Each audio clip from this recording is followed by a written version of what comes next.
Welcome to the Jurassic Park-Cast, the Jurassic Park podcast where guests chat with me about Michael Crichton's 1990 novel Jurassic Park, and also not that too.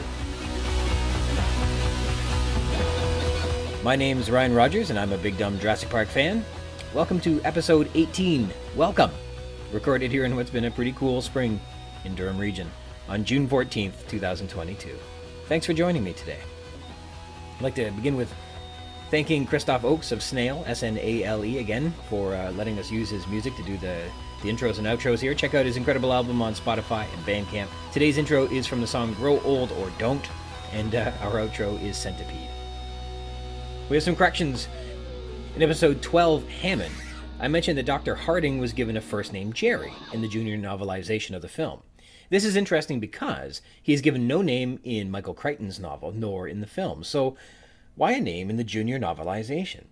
Well, I just happened to stumble upon the actor who plays Dr. Harding, and you get one guess as to what his first name is. Yeah, that's right, it's Gerald. In fact, Gerald R. Molden is his name, and it's spelled with a G, just like in the junior novelization. So it would appear that the author of the junior novelization felt it was important that the character have a first name, checked to see what it was, and found that Dr. Harding was played by a Gerald, and then used that name. That's my working theory anyhow, who knows? What else? Our cat has already had its lunch, but I was fooled by its incessant whining and begging that it surely hadn't been fed. But upon conferring with my wife, turns out that the little pest had gotten her wet food, and she successfully manipulated her way into a double lunch. And that really gets my goat. And upon editing, I missed that Saturday, June 10th and Saturday, June 11th were totally wrong. Apparently, Saturday was June 11th and Sunday was June 12th. In some circles, that's important, and in particular in my circle, that is true. So I missed that, and that's a correction I need to make. But in better news, because Jurassic World Dominion watchers will be keen to hear more about Therizinosaurs, how about some Segnosaurian news? And also check back on episode 13, Chateau, for a new species of Therizinosaur, the Paralatherizinosaurus. That's episode 13. Our paper here is the plantigrade Segnosaurians, sloth dinosaurs or bear dinosaurs. Published just before New Year's this year, the paper considers an unusual trackway found in Tajikistan, known to be from the Albian stage of the early Cretaceous, from about 100.5 to 113 million years ago. The footprints are an ichnogenus, and they're called Macropodosaurus gravis, meaning heavy, big-footed lizard, and they were discovered in 1964. These types of tracks are known in Tajikistan, in Utah, Poland, and Morocco, and are now believed to be from a Segnosaurian dinosaur, which is now referred to as a Therizinosaurid. Therizinosaurs are known to be large, bipedal animals derived from carnivorous ancestors and evolved into herbivorous diets.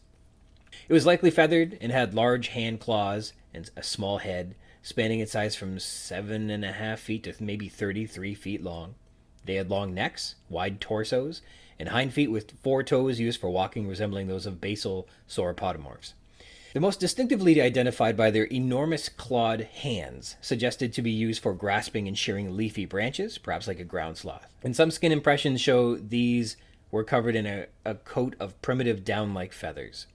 Now, if Macropodosaurus is known from an Albian deposit, as the paper suggests, and not a late Cretaceous formation as Wikipedia articles suggest, then this could be a primitive ancestor to the more commonly known Therizinosaurs. The footprints are described as plantigrade, meaning what is the plantar fasciitis of our feet between the toes and the heel would on their feet be flat to the earth. The author deduced that the tracks were from a Therizinosaur by comparing the tracks with other track morphologies and pes skeletal morphology, so it checked other dinosaur feet and other dinosaur trackways. It's posited that the ancestor of Segnosaurs were probably facultatively digitigrade and underwent a short-term stage as arboreal, climbing forms, and then reversed to a purely terrestrial life. The author elaborates that to, quote, return to plantigrade locomotion in Segnosaurs apparently required increased area of support during the slow, obligate bipedal locomotion of these heavy theropods. So, I don't know if you believe all that, it's just a hypothesis, but an interesting one that I guess you would conclude from looking at trackways. And I've got a Canadian paper that includes the Atrocioraptor, which is also in Jurassic World Dominion too. This paper hypothesizes at how dromaeosaurs evolved thanks to new insights from CT scanning. Volume 41 of the Journal of Vertebrate Paleontology published the article, A New Hypothesis of Eudromaeosaurian Evolution. CT scans assist in testing and constructing morphological characters. And this was published February 21st, 2022. Eudromaeosauria are considered true dromaeosaurs and are known to be relatively large-bodied, feathered, hypercarnivores with diets consisting almost entirely of other terrestrial vertebrates that flourished in the Cretaceous period. They're located almost exclusively from the northern hemisphere and first appeared in the early Cretaceous period and survived until the end of the Cretaceous. The paper argues that because the maxilla, and think like that's the upper jaw, is an especially diagnostic feature for identifying eudromaeosaurs, the researchers chose to CT scan and analyze the maxillae of a variety of eudromaeosaurian species, the Achiroraptor from Montana, the Atrocioraptor from Alberta, and Deinonychus from Montana as well, and compared them with other eudromaeosaurians from Asia and North America. Quote, phylogenetic analysis recovered 3 well-defined clades within Eudromaeosauria and corroborated occurrence data within the fossil record, says the paper. Achiroraptor and Atrocioraptor were recovered as derived members of Sauronitholestinae. Deinonychus is recovered as a basal eudromaeosaurian, sharing features with dromaeosaurines and Sauronitholestines, hence making it more basal. It had traits shared by both of them, meaning that they likely both derive from the same guy. Quote, these results challenge previous biogeographic hypotheses suggesting Asian and North American faunal interchange during the late Cretaceous and support convergence of traits relating to snout dimensions and proportions, says the paper. So perhaps these animals didn't traipse back and forth between North America and Asia as much as previously suggested, or at least the Dromaeosaurus didn't. This could be for a variety of reasons, including impassable mountain ranges, volcanic activity, oceans or deserts, and things like that. And as such, these animals remained in their place and evolved independently of one another. Previously, a phylogenetic breakdown that I have on record said that Eudromaeosaurs broke into 3 categories: the Sauronitholestinae, of which the Atrocioraptor was a member, Dromaeosaurinae, of which Deinonychus was a member, and Velociraptorinae, of which Achiroraptor was a member. So this new research suggests that, if we're to consider the maxillae indicative of speciation, Deinonychus would be a Eudromaeosaurinae, which later derived into other subgroups, of which Sauronitholestinae is one, and in it would be Atrocioraptor and Achiroraptor.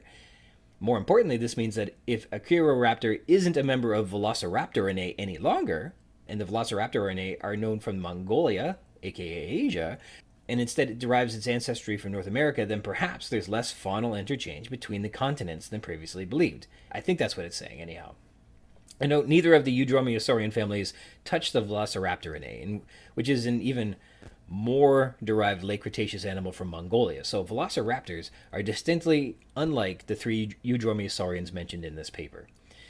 And I wonder, like I haven't seen the movie Jurassic World Dominion yet, but I wonder how alike the Velociraptors and the Atrocioraptor in the film look and act and things like that, because they're described to be distinctly different from different parts of the world, of course. But with the corrections and dinosaur news out of the way, please let me introduce you to my special guest this episode. Joining me today is Chris McDonald. Chris is the co-host of the Gargantucast and a feature writer for Phaser Media, the parent company of Gargantucast. Products are mostly general pop culture, and Gargantucast focuses on giant monster movies. And he, in his writing, dabbles in horror and sci-fi films and cultural products as well. Chris and I met at a county fair. Wait, what state are you from? Florida. We met at this Florida State Fair, and it turns out, yeah. That's just the back of a Denny's. And instead of entering a pie eating contest, we wound up eating the humble pie eating contest, which resulted in public humiliation, and Chris and I were required to apologize and accept responsibility for publicly sharing the proven fact that your cell phone, the one you carry with you, can have up to 10 times as much bacteria on it than a toilet seat. But the weather was 120 degrees Fahrenheit and the humidity was only 100%, so it wasn't all bad. Yeah. So thanks for joining me today. You ever been to the Florida State Fair? Let's just say every day in Florida is a state fair. That's a way. Okay, that's a great way to put it. So what on earth made you, Chris, decide that you should jump onto a podcast with a stranger to talk about Jurassic Park?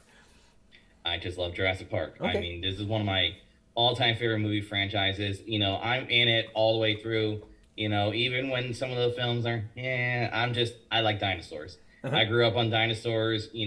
Before dinosaurs is what introduced me to my love of giant monster movies. Godzilla is basically introduced as a giant dinosaur to a 5-year-old me. Mm-hmm. And before I was introduced to my love of Godzilla, I was introduced to my love of dinosaurs via Jurassic Park. I was born in '94, so I was Gen Zero when it comes to the Jurassic Park craze. Right on, but you can still love movies from that era, that's for sure. No matter, I think it's ageless, of course. So, what is your earliest Jurassic Park memory then? I say the earliest is just owning the VHS since I don't know, I just had memories. I love dinosaurs. Apparently, a family legend is my first word as a dinosaur. I kind of squint at that, but I'll just take it. And I just grew up just with this franchise. Jurassic Park is probably one of the first dinosaur movies I've seen, along with Land Before Time. So that's a great juxtaposition of those two types of dinosaur media. Sure. And I just been in love with this franchise. I love Jurassic Park. I grew up on the Lost World. Those toys were awesome. The first time I went to Universal Studios, I grew up in California before going to Florida. So either way, Jurassic Park is in both locations. Yeah. And I was telling my mom, we're going straight to the Jurassic Park ride. And it's just been, it introduced me to the field of paleontology, which it's one of those fields of science that I always keep my ear to the ground because I'm just fascinated with it.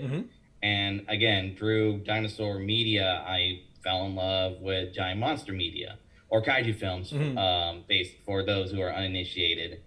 And, I love Godzilla, I love Gamera, I love the works of Ray Harryhausen. And I feel Jurassic Park really introduced me to the films that kind of inspired it. Right on. I get that. And kind of marrying that horror and monster movie and those concepts, the way I stumbled across you guys was because you're able to host the Velocipastor's director, Brendan Steere, on your podcast. Brendan is such a delight. He is a delight. It's super good. It would be a coup for me to get him. I haven't been able to reach him yet, but I want to. Brendan, I want you to come on. But if do it, Brendan. How did you catch him? Like, first of all, how did you come across Velocipastor? What's your history with that? And what was it like having a chance to talk to somebody who made something like that? Velocipastor, I stumbled upon the poster of. I follow a lot of horror news sites, and someone shared a poster of this movie. I was just like, I have to see this. Yeah, I need to see this. And, we showed my friends, and Anthony, who is the co-founder of Phaser, and before it was Phaser, it was part of another website called Something Ghoulish, which was focused more on horror, had an interview series, and he managed to get in contact with Brendan. And Brendan and Anthony, got it off. They had a really great interview. And through Anthony, I managed to hey, we should have Brendan on our Jurassic Park episode. Let's have the director of Velocipastor talk about the greatest dinosaur movie of all time, along with Velocipastor, which is another greatest dinosaur movie of all time. And we brought Brendan on, and Brendan was a huge delight. It was a great episode, for sure. Yeah, it's probably one of my favorites re-recorded, for sure. It's definitely my top 5 favorites. I remember I used to run and I still do, a dinosaurs Google alert. And I get an email on it. I don't know for how long I've been doing it, but since 2004 or something like that. In any case, he had must have been a proof of concept trailer or something he did in film school or something. It was like the original concept of Velocipastor, and that trailer came across my desk at a time where I was like, I can't get enough of this. I hope this guy does something. And then when he made the movie, I was like, oh, I can't believe it. It blew me away. We got to see it in a film festival. Nice. And it was a midnight screening because it was obviously going to be the star of the festival, and so it was a late night. And it was, I remember just laughing. When you're so tired that you become delirious in a way. And things catch you off guard much more harder. And they're just ridiculous moments that are sort of lampooning that B movie motif. You just laugh out loud. That opening joke. Yeah. Fire VFX here. Yeah. Complete when our friends watched it, we had to pause the movie because we were just laughing so hard. Yeah, and there's something to be said about the pacing of it all, where he lets it sit so you can laugh. Like the timing of it is just terrific, but it sets off the tone for the film as well. Like this is what you're gonna get. Yeah. It is kind of a mockery of low budget films, and Yeah. also a low budget film. So it's just perfect in so many ways. But yeah, I'd love to get him. It's just a delight. I don't know. I've been tracking that for ages. He does amazing. His band Free Parking, and he does a bunch of original stuff. So much music. He's done amazing stuff. That guy. Oh yeah. Cool guest. Good get for you. You win. And so that ties into that horror element because there's a kind of like a goriness to it that's, again, cheap but still exciting, and that's fun.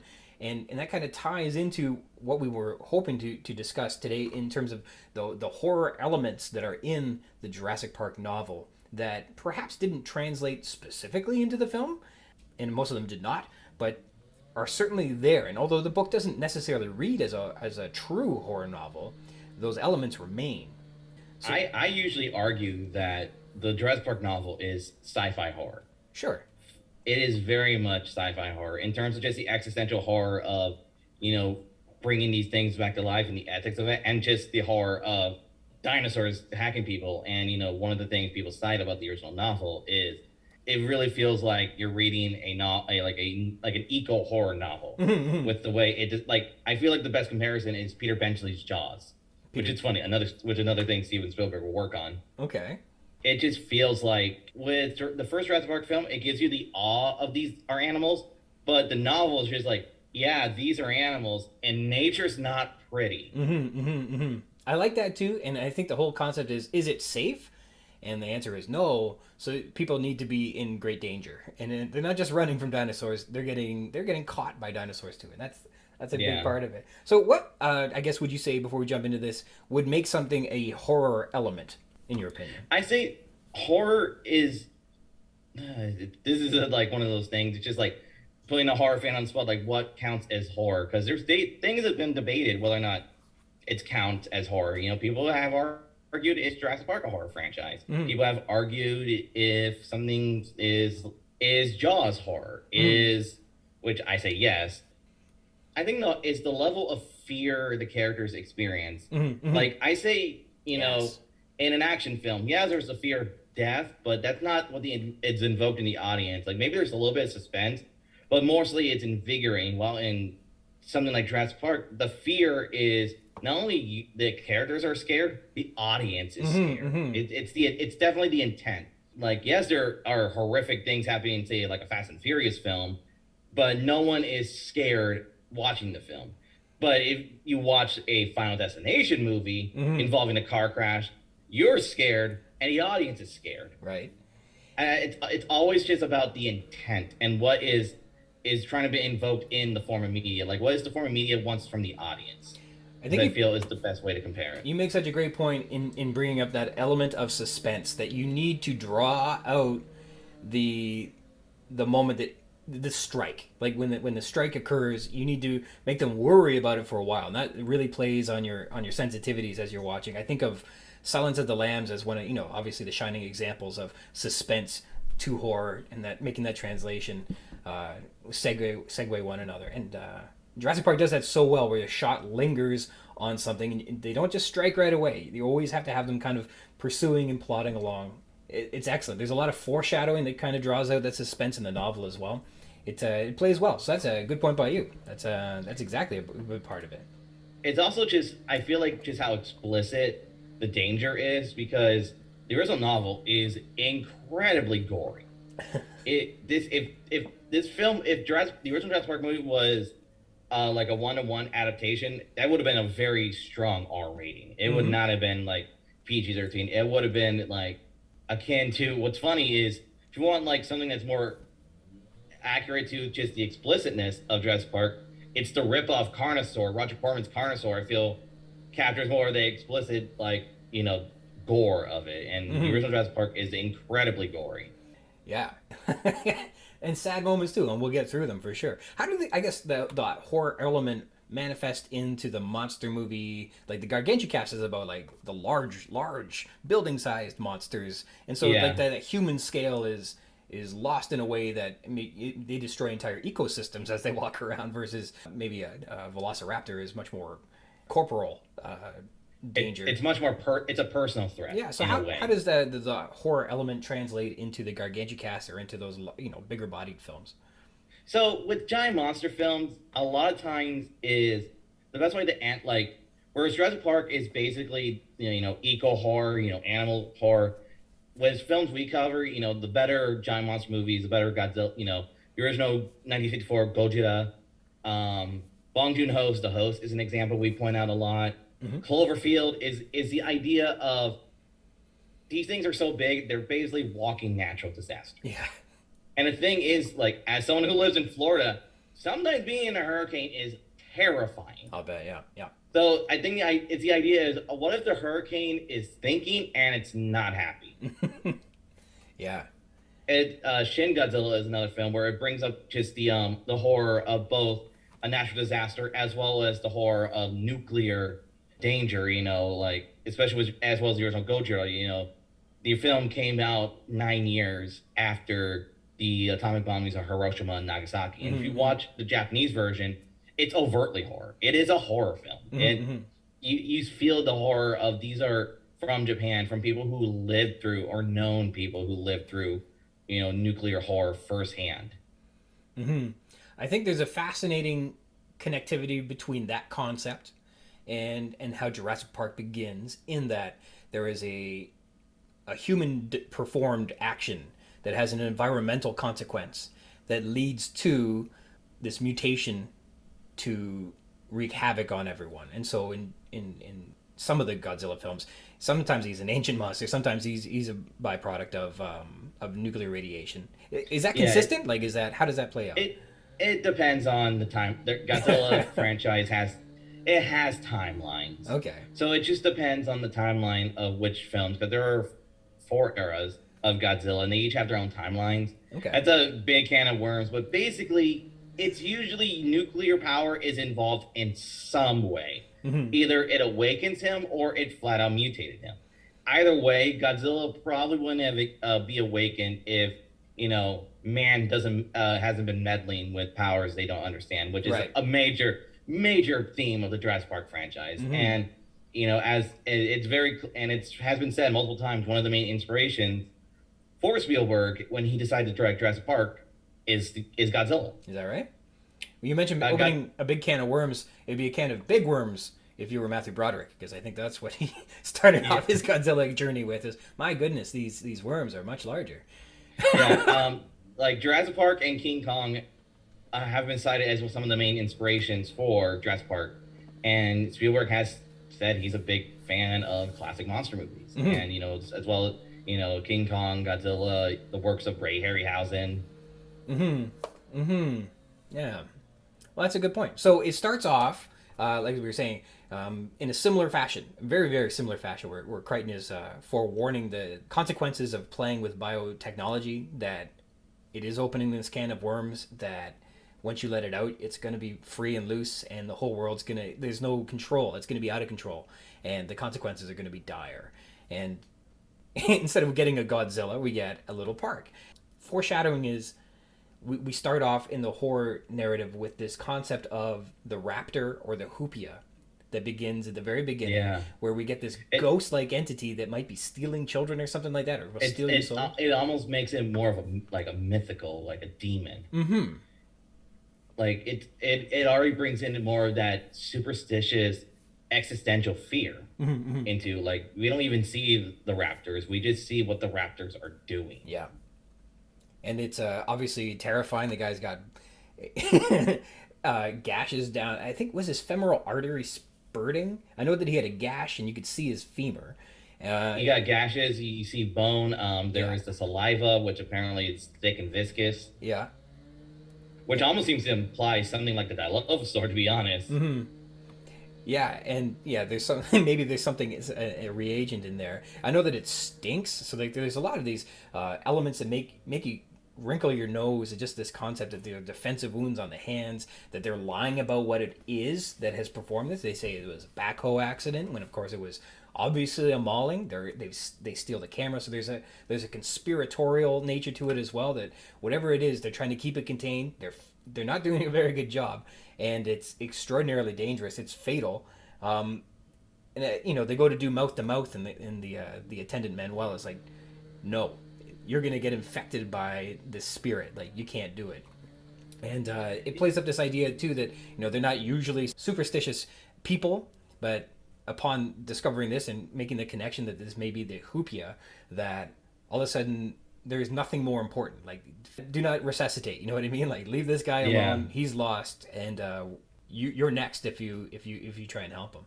And there's something really morbid about that. It kind of again, going back to Jaws, it really reminds me of the opening of Jaws. Mm-hmm. We have the girl, she goes skinny dipping. You don't see the shark, right? But you see what the shark is doing to her. Mm-hmm, mm-hmm. So with this, like, we don't see what the raptor. We see what the raptor did to this guy, and this guy, managed to, luckily or unluckily, live just a few more minutes before dying until he's being killed right then and there. Yeah.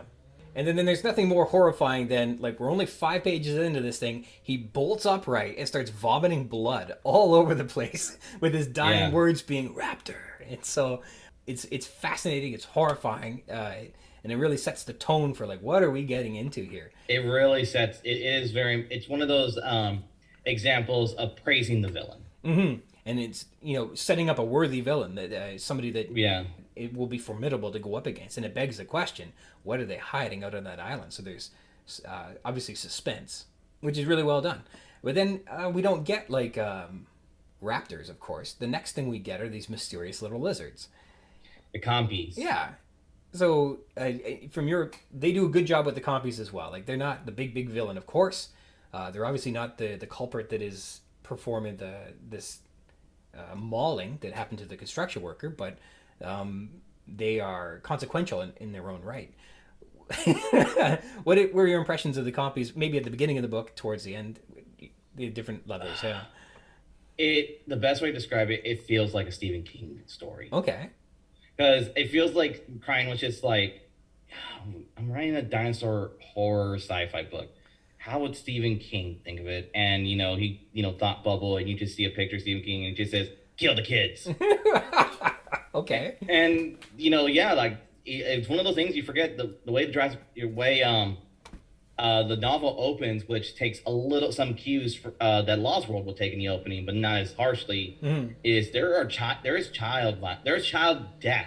Yeah. In this book. A baby literally gets eaten alive by the compys. And, it shows just these little things, you think they're cute, but they are animals. And, there are cases where small animals are still deadly to children and infants.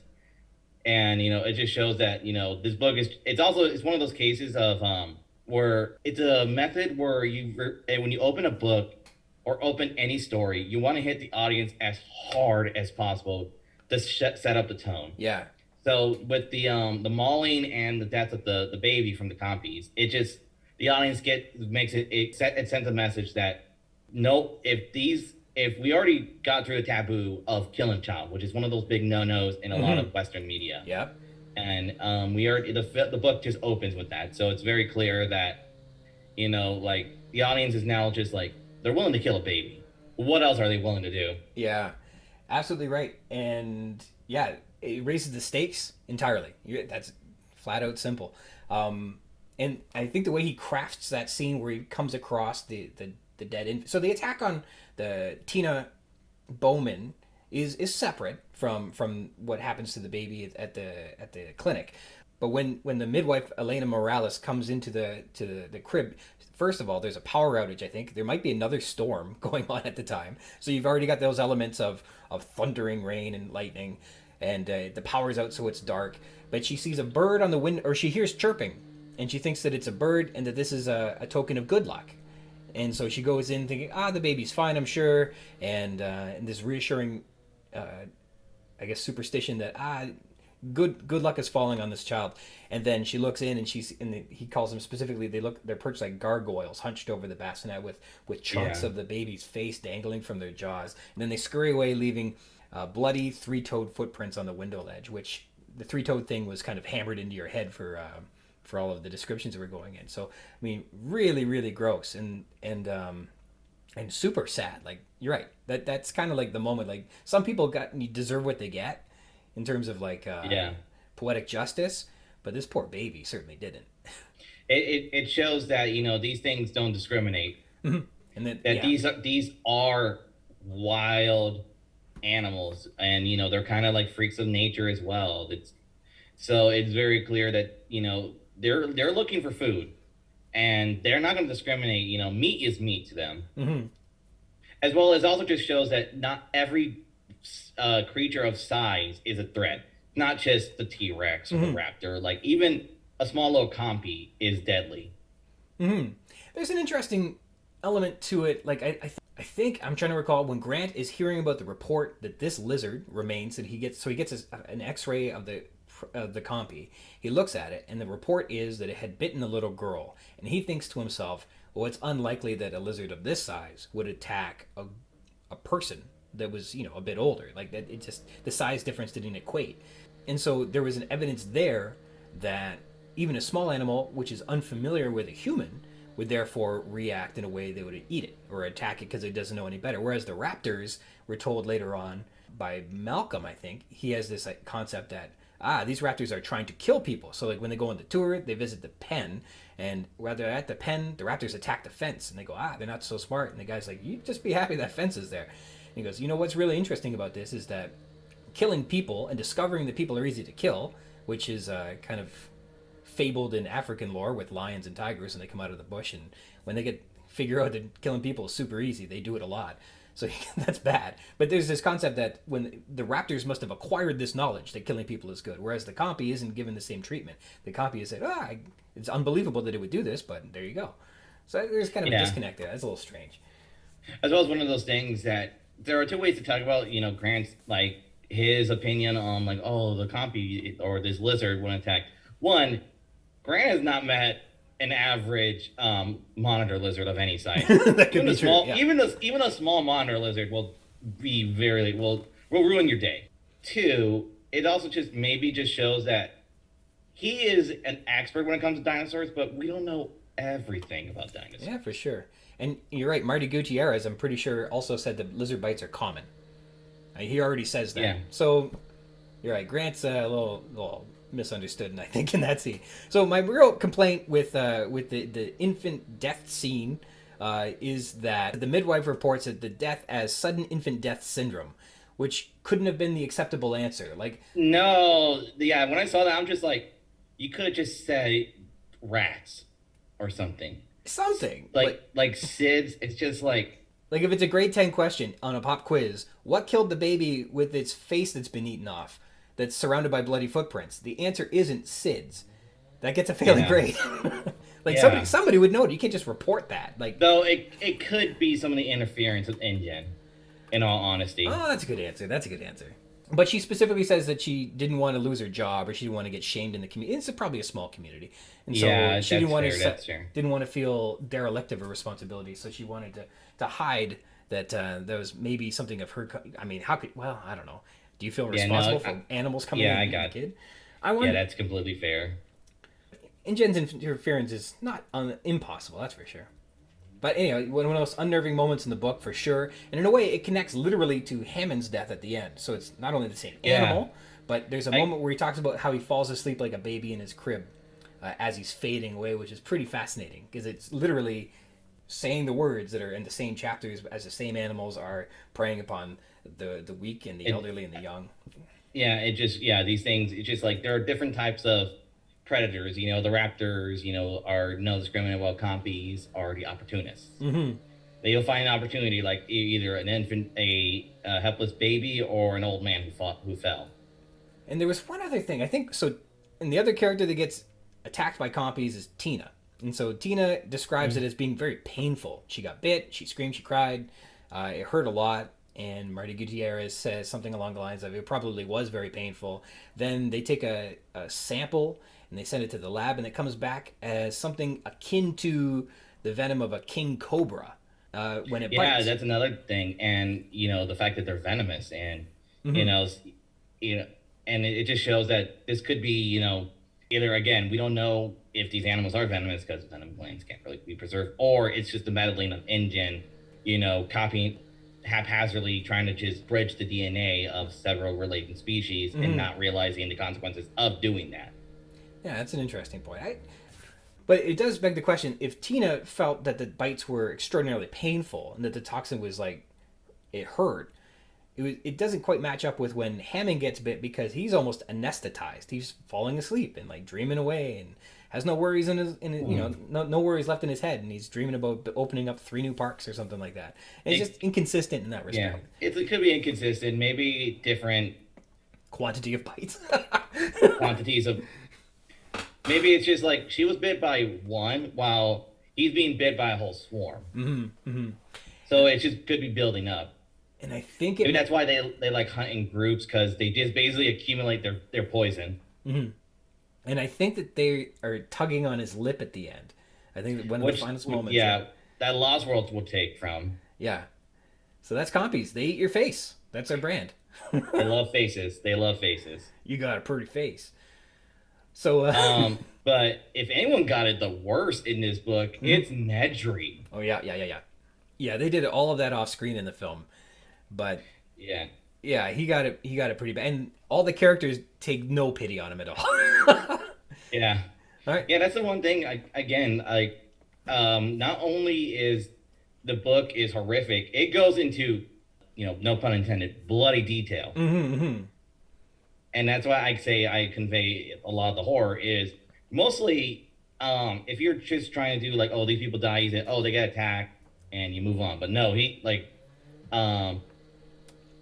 Crichton just completely goes into every detail, which I feel like was out of spite. Because remember, he originally wanted to, like, Spielberg's film version was kind of like the original intent Crichton wanted to do.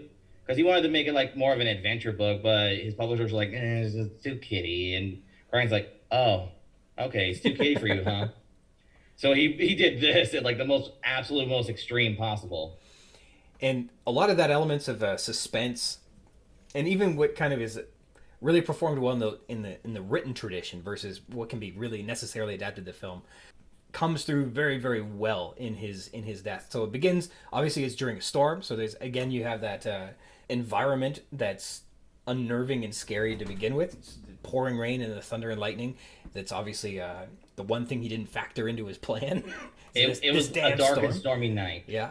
And the sensation of him being spit on and losing his sight is something that, again, the book can do that maybe a film can't, because you can still portray literarily where you think it's coming from, or where you fear that it might be. You can still feel the breath, and you can still hear the footprints coming and stuff like that, but you can't see. You can't really portray those feelings, those heightened senses, and that dread necessarily with just a black screen.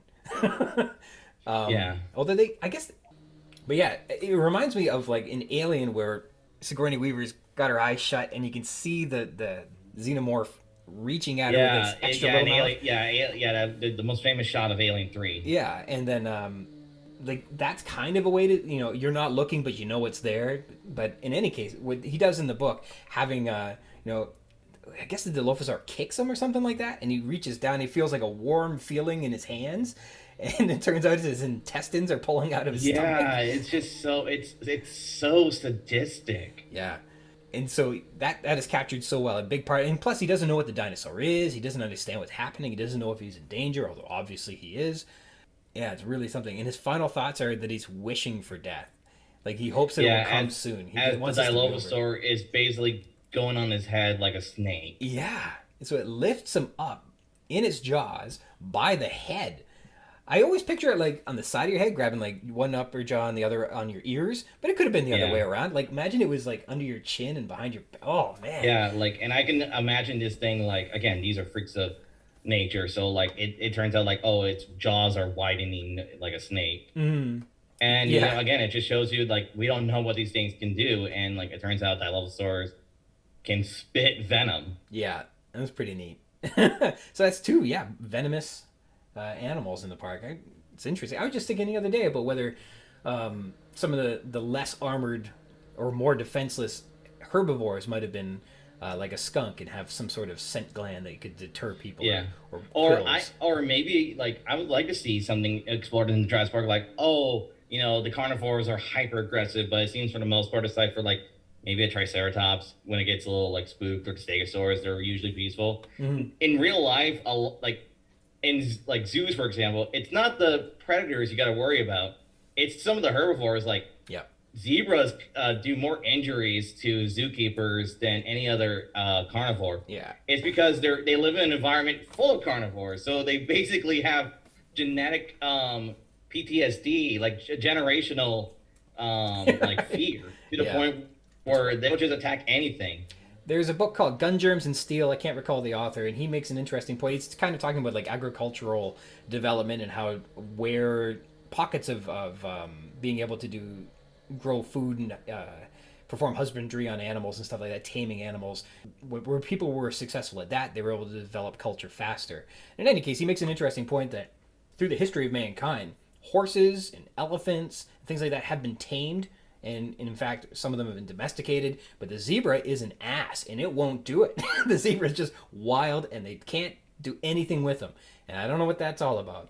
But that's an interesting perspective. Yeah. And the herbivores, I think in The Lost World, in the second book, in Jurassic Park, the herbivores is like, don't worry, it's a herbivore and they're fine. The herbivores present no danger to anybody. They never seem to.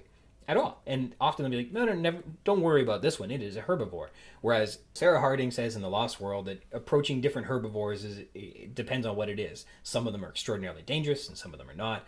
But you're right, in this book, it doesn't consider herbivores a threat, which is fine. There are plenty of carnivores that are plenty a threat, which is good. But it's an interesting perspective. I agree entirely. It doesn't treat herbivores as dangerous as they rightfully should have been. Yeah.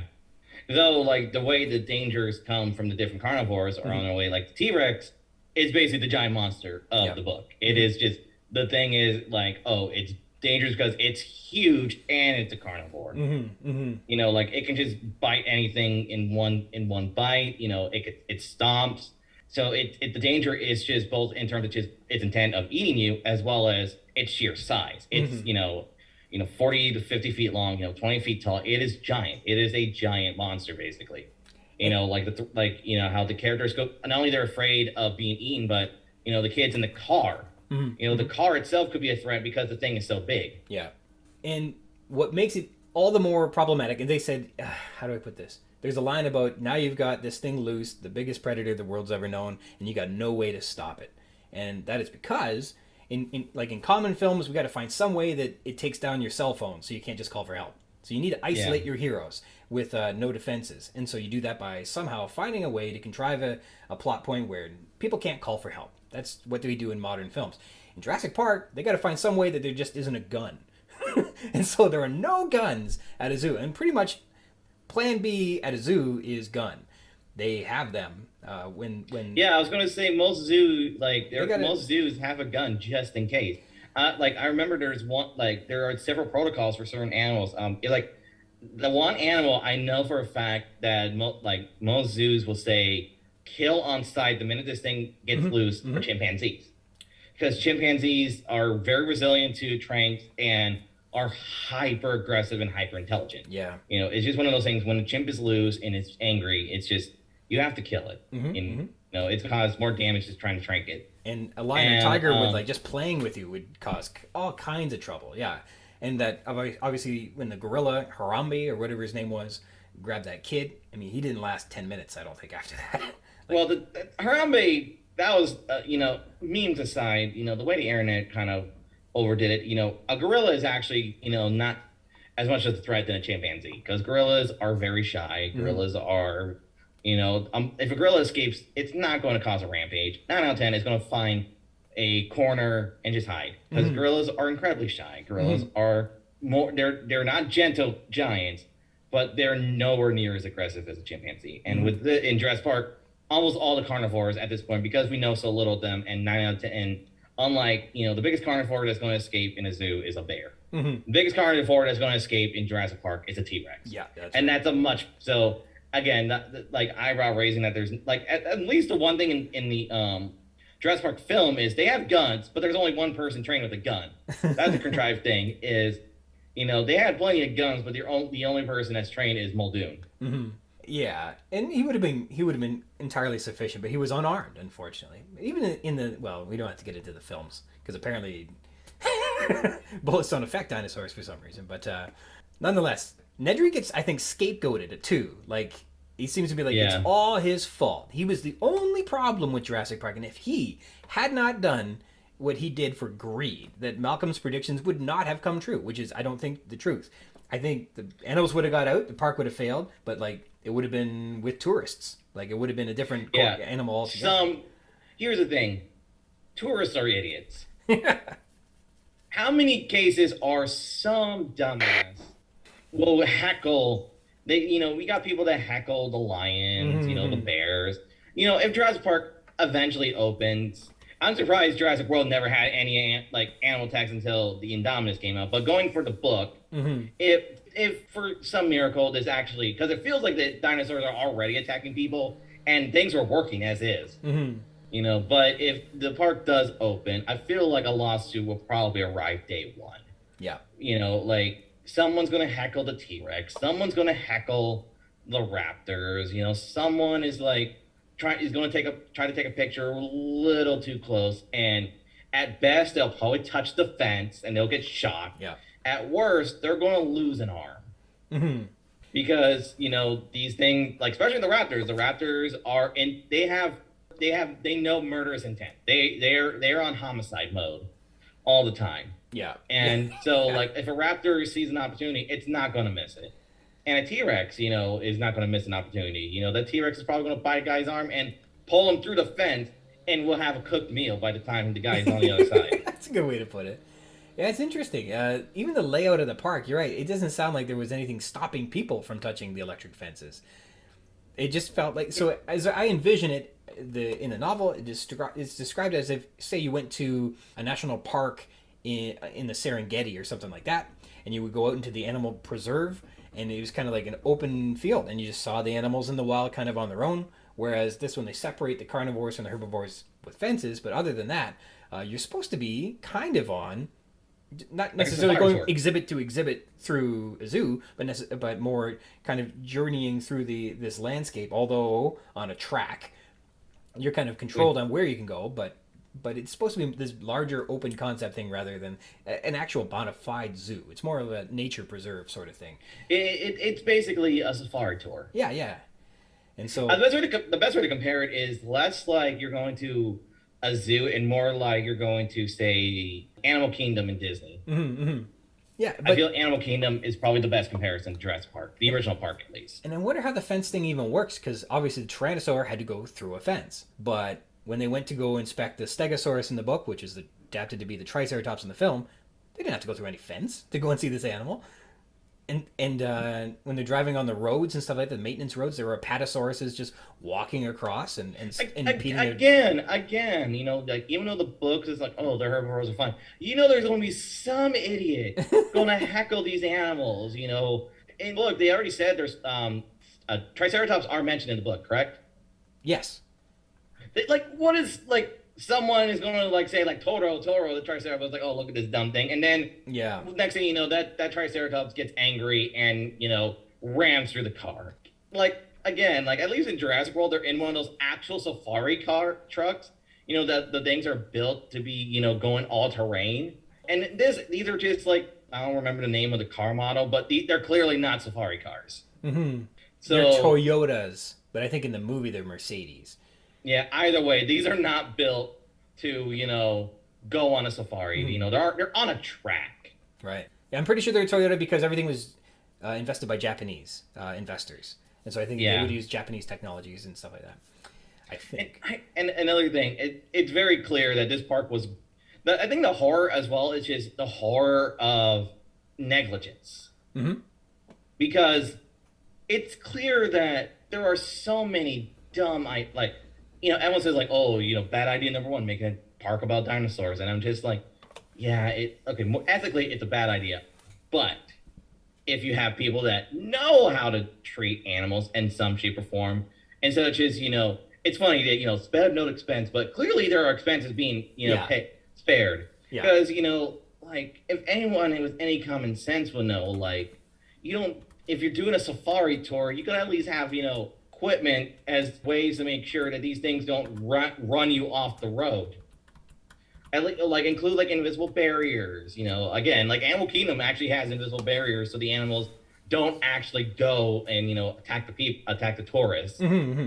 Have like barriers in the paddocks to make sure the T-Rex, even if the fences don't work, the T-Rex doesn't have any way to just, like, oh, fence is down, I'll just walk through. Ways to make sure the animal, like, have like 5 different ways to make sure, like, oh, fence don't work, plan B, plan C, plan D. Yeah. Because again, we have that for a lion. You should have 10 of those for a T-Rex. Yeah, fences, again, moats, there are lots of things. I feel when it comes to safety, your idea is like, how are we sure this is safe? It's a T-Rex. Make it safer. Yeah, make it safer. if for nothing else, it is a Tyrannosaurus Rex.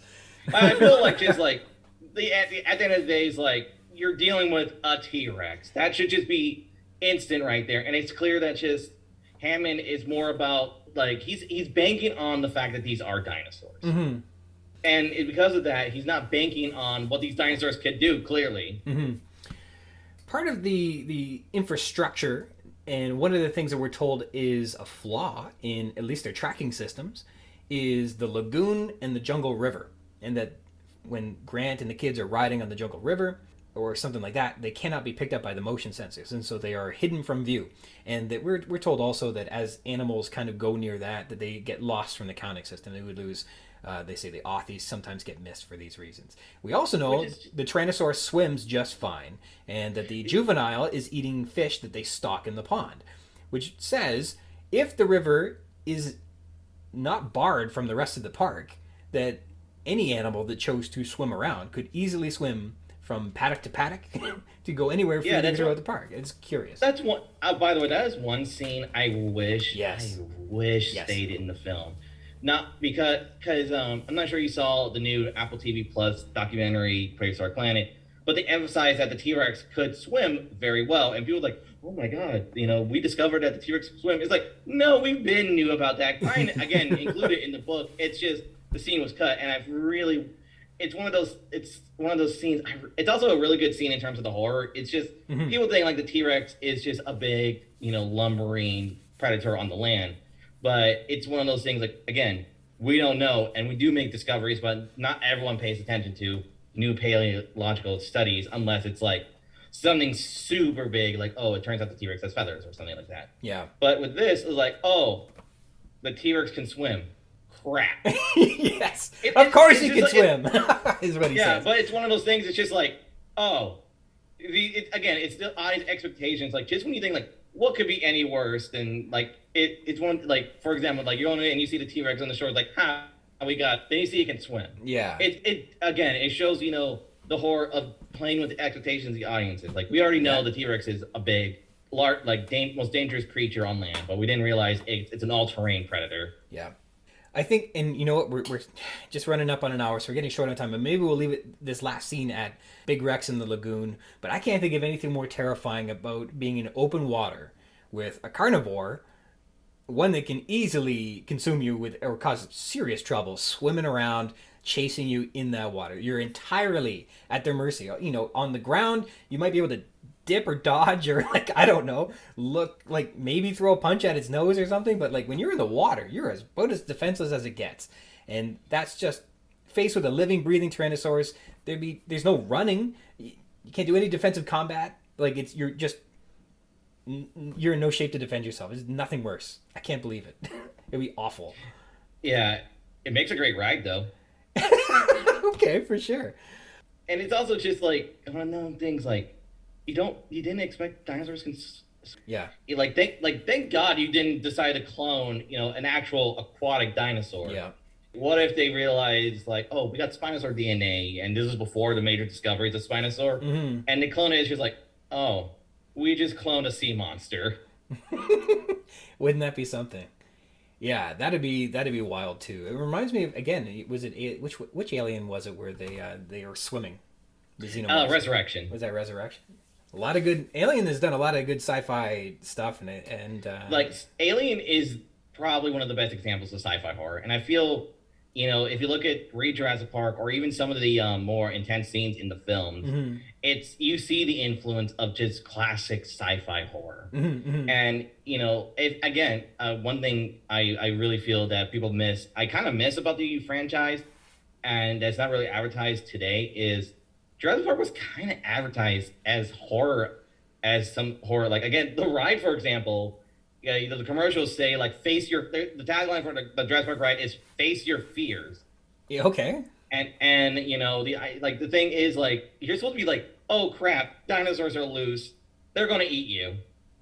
And now it's just like, oh, dinosaurs are cool. And that, like, yeah, dinosaurs are cool, but I would love to see a book accurate adaptation of Jurassic Park, just to, like, fully explore the horror. Because, again, dinosaurs are animals, but not animals are not pretty. There is a Twitter literally called Nature is Scary, and you watch some of this stuff, and it's just, you really feel like you're losing your sanity when you realize just how dangerous dangerous modern animals can be. So imagine you scale them up to the size of, actual dinosaurs. Well, we didn't get a chance to really talk about the Tyrannosaurs' attack on the land cruisers. We did not get a chance to talk about the juveniles' attacks on Ed Regis and the leeches. We didn't get to talk about Big Rex under the waterfall, the Sierradactyls in the aviary, the Velociraptors in the visitor center. The Velociraptors in the are they're slashers in this book. Yes, they are flat out slasher villains. Like, the way the suspense, it really feels like you're being stalked by a homicidal killer. Mm-hmm. Would there be a day sometime in the future, would you be interested in coming back and doing this again sometime? Oh, yes. Because we got a ton of things that are still to cover. This book is just rich with subject matter. So this has been amazing. So tell people about, you said you have a new season of the Gargantucast coming up. Where can they find it? What can they expect? So the new season is tentatively being released this summer. We were originally aiming for a spring release, but life hit us. So we're aiming for a summer release. Mm-hmm. You can find us wherever you get your podcasts, Apple Podcasts, Spotify, Stitcher, Google Play, wherever you have a podcast, we invaded. Right on. And what kind of films? Do you know what you might be covering? We're going to do a reevaluation of classic Godzilla movies, mm-hmm. and we're going to tackle a few recent releases, mm-hmm. From both the major studios and some independent kaiju media. Okay, right on. And there must be lots of good stuff out there now. Oh, yeah. There should be good stuff. We need to have enough content to make a podcast. Absolutely right. All right. Thank you so much for joining me today. It's been a real pleasure to have you on. I'm so glad that you've been, excited and forthcoming to join me. It's been excellent. No problem. A big thank you to my special guest, Chris McDonald from the Gargantucast. Wonderful having him. It was great to meet him and have somebody new share some ideas on the book. I really appreciate it, Chris. Thanks. The text this week is Welcome, spanning from pages 79 to 80, just a short one.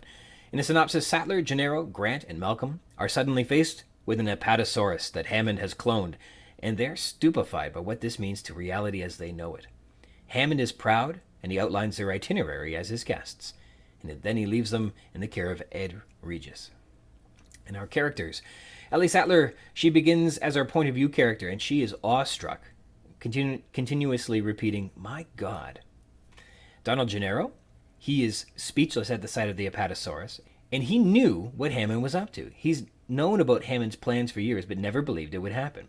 Recall the fundraising campaign implied that the investment was in a science that was highly speculative, and he's shocked into silence. He's so impressed with the dinosaurs at first blush, he concedes and reaffirms to himself, quote, "We are going to make a fortune on this place." And you'll recall that Spielberg adapts that line right into his movie, right at this moment, too, when they discover the sauropod. Dr. Alan Grant. Grant's view of the Apatosaurus comes with an entire environmental consumption. We hear where he's standing, on a path on the side of the hill. What he feels, the mist on his face. What he sees, he stares at the gray necks craning above the palms. How he feels, he's dizzy as if the ground were sloping away too steeply. And he has trouble breathing. He has a whole body experience, and Crichton does a terrific job portraying this. Grant sees what he never expected to see. He believes what was only momentarily before unbelievable. The Apatosaurs are, quote, perfect. Grant's stunned mind makes academic associations, and he laughs, perhaps from stupefaction. Within seeing the animal for only a few seconds, he's already begun to accept it as true, and therefore uses the Apatosaur to answer long-standing paleontological questions. And the Apatosaur calls entrance Grant. And I think Spielberg and Sam Neill do a wonderful job of capturing that full body euphoria in the film as well. John Hammond, when Grant laughs at the apatosaurs, Hammond worries that something might be wrong with them, as in the dinosaurs don't look right to Grant, and that really worries him. Ian Malcolm. Malcolm questions the dinosaurs' authenticity. Are they animatronic? He wonders on page 80. And acquiesces they are very lifelike. And Spielberg also adapts this line to Gennaro on the tour in the film, when Gennaro questions Hammond on whether the things he's seeing on the tour are autoerotic, and Hammond cuts him off, saying, no, they're not animatronic. And that's a good gag for those of us rewatching 20 years later. Ed Regis. Regis says the apatosaur trumpets are, quote, their call, which is, quote, welcoming us to the island. And the apatosaurs, at first thought, it's extraordinarily beautiful. They make low trumpeting sounds like elephants, and they're big. They're so big. They were enormous, big as a house, and so many of them. They have gray necks. They're perfect medium-sized sauropods. North American herbivores, late Jurassic, commonly referred to as Brontosaurus, first discovered by Edward Drinker Cope in 1876 in Montana, associated with the Morrison Formation in Colorado, Utah, and Oklahoma, and it had recently been reclassified as a Diplodocus based on skull appearance. It's clearly not in the water, moving too quickly, the head and neck shifting above the palms in a very active manner, a surprisingly active manner. We witness 6 apatosaurs in this scene, and we're told that there are 17 apatosaurs in Jurassic Park. The animals join together in their trumpeting song. Stylistic techniques. We have italics. Ellie uses italics when she says, my God. I guess suggesting that she really is speechless. Pacing. Crichton lingers on the subject of being awestruck by the apatosaurus. It starts with Ellie and how she views the animal with dignity and beauty. Then the narrative switches perspective, but not the focal point. We get Gennaro's view of the apatosaurus, and through which lens he sees it too, and then switches over to Grant. We get more than Grant's perspective. We get his feelings and what he's feeling too. We get an interpretation of the dinosaurs, complete with his consumption of the subject with all his senses.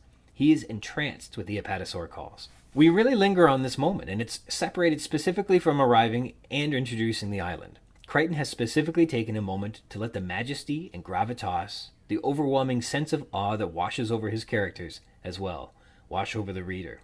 It's a terrific example of pacing and spending time on what's important to your story and to your characters. You come away feeling the scene. I came away with goosebumps, and I still do. Did it just get misty in here? Form. And again, we have a short chapter, which means it either moves forward the plot or it reveals character. This small chapter is the inciting incident, thrusting us into the next act. Yes, but more importantly, we get an expression of each of the highlighted characters' perspective of the island. Ellie sees beauty and dignity in the dinosaur. Gennaro sees hope and riches. Grant sees answers to paleontological questions in the field. Malcolm needles at him and perhaps half hoping that they're animatronic, but subtly, privately, keeping his observations to himself. Hammond metaphorically pulls the blanket off the birdcage, just like in his pachyderm portfolio pitches, revealing the great result of his secretive doings here on the private island. And Regis is the dutiful employee welcoming Hammond's guests. And the subtext beneath it all is Hammond's flaunting of responsibility in the face of God, playing God himself, heedless of the consequences. And of course, those who defy God get smote. Foreshadowing. Hammond gives our visitors an itinerary, meaning they'll get a complete tour of the facilities and a trip to see the dinosaurs in the park, quote, later in the afternoon. And Hammond plans to join them for dinner to answer any further questions afterwards. We have a little bit of anthropomorphization in terms of literary techniques. It's almost anthropomorphization or personification, where Ellie says that there's, quote, almost a dignity to the apatosaur's movements, where they're given this regal quality of posture and presence, a purposefulness, or whatever dignity looks like. It's dignity! Gah! Don't you even know dignity when you see it? Similes. The apatosaur makes a low trumpeting sound, rather like an elephant. Crichton is conjuring similes and metaphors that do a good job relating the qualities of an unknown, unseen object like dinosaurs and theoretical concepts to easily accessible reference points. And that's what these literary techniques are all about. They're just as real as you could want on page 79. This is an odd conditional tense and a simile smacked together, but I guess it relates to the idea that if you wanted real dinosaurs, then these are as real as what you want. It's a bit clunky as a simile. And then next, Grant's dizzy as if the ground were sloping away too steeply. And you can relate to this pretty well. It's an effective simile. They reminded Grant of oversized giraffes. They had the same pleasant, rather stupid gaze. And again, you can picture a giraffe well enough and imagine that these apatosaurs have a similar personality as they're walking around. Motifs. We have the concept of responsibility and safety returning here. Gennaro reveals in this chapter that his aid to Hammond during the pachyderm portfolio capital raising was done under the belief that nothing would ever come of it. That the, quote, awesome power of the new genetic technology was considered to be just so many words in an overwrought sales pitch to him. But, quote, the power suddenly became clear to him, on page 79. This is that turning point in Gennaro's character arc where he can make the virtuous choice or the selfish choice. Does he lean into shutting this place down, protecting the world from an awesome power, or into capitalizing on this investment to make lots and lots of money? Of course, perhaps through the grooming of his job in investment banking and his purpose to grow capital, he thinks, we are going to make a fortune on this place. A fortune. So Gennaro, interestingly, is sort of a chimera on this island. And this sort of doubles back to our earlier confusion with Cowan, Swain, and Ross representing both Hammond and Hammond's victims in the novel. Gennaro, too, is wearing two opposing hats. He's on both sides of the biotechnology debate, the responsible and the irresponsible sides. He's on Hammond's irresponsible use of biotech side, tasked and employed in generating as much capital as possible, but also on the responsible side, tasked with the instructions from his boss, quote, if there's a single problem, burn it to the ground, on page 58. And when we describe the two sides of this debate, that is, acting responsibly and irresponsibly with great power, we have a clear, specific agent representing one side, that's Hammond's and irresponsibility, but not really any clear agent representing the other side, which may be another one of Crichton's criticisms. You know, who's standing up on the side of good here, or responsibility? And Gennaro hopes to God the island is safe. And in terms of ecological criticism, as we're cataloging things, this concept that there's no agent that is advocating for the environment, that voice is absent or missing or lacking or silent in this novel, is perhaps another comment that can be cataloged as something that we're looking into, that the environment isn't represented by an agent, although Malcolm kind of has comments later on. Discussion. Let's talk about the dinosaurs. Crichton's credit to popularizing a new image of dinosaurs begins in this chapter, and perhaps we should reframe our perspective of the first two acts through this outdated dinosaur lens after unpacking it.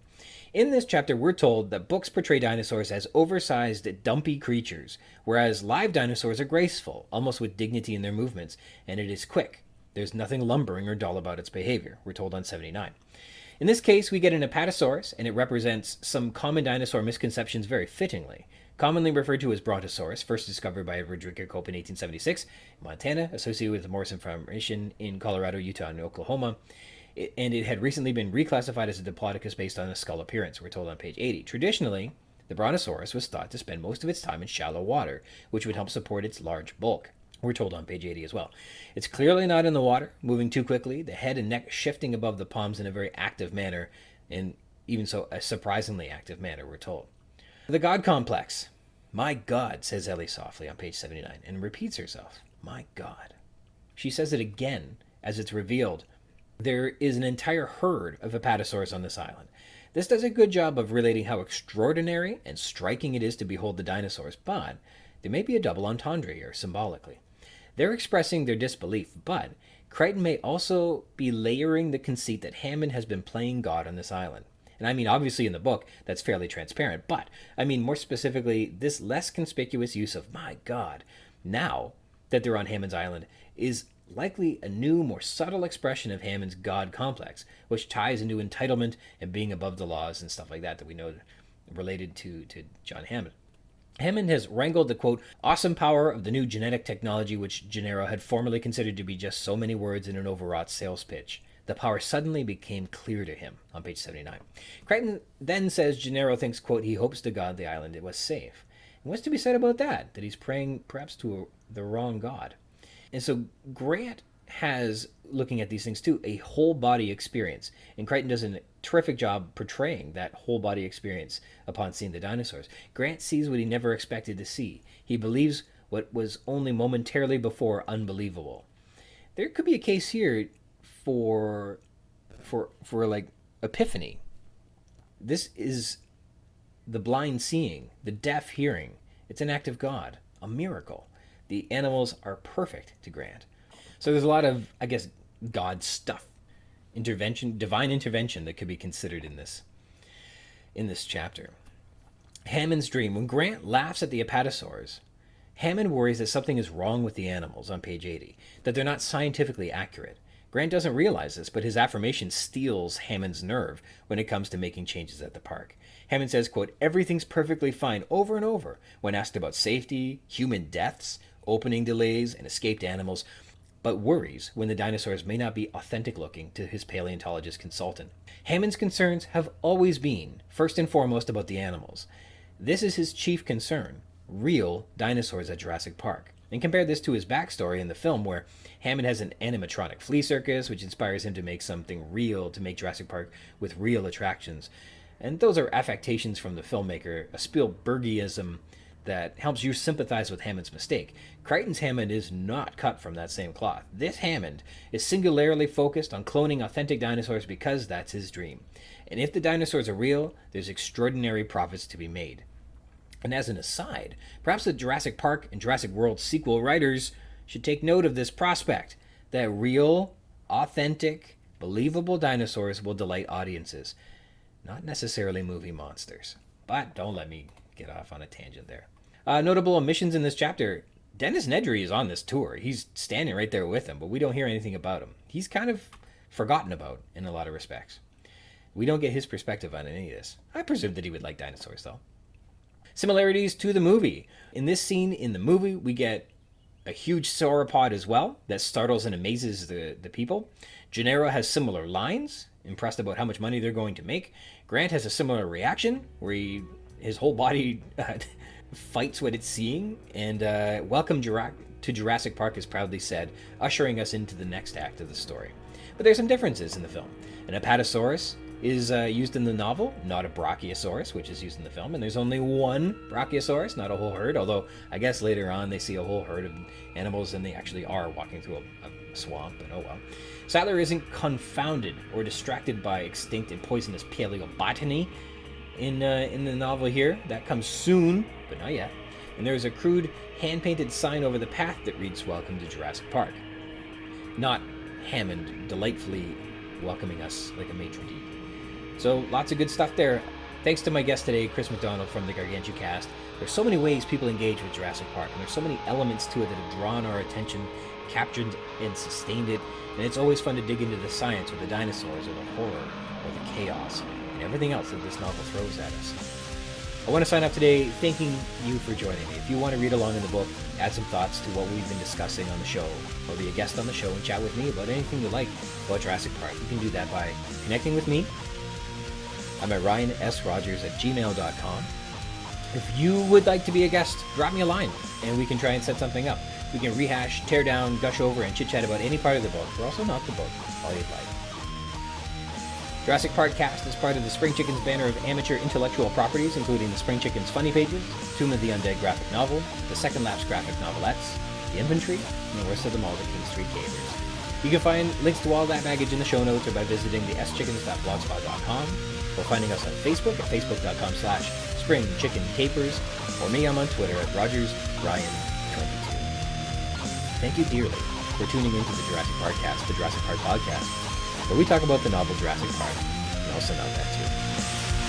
Until next time. You know the spark is gone, you spend the night, I write a song.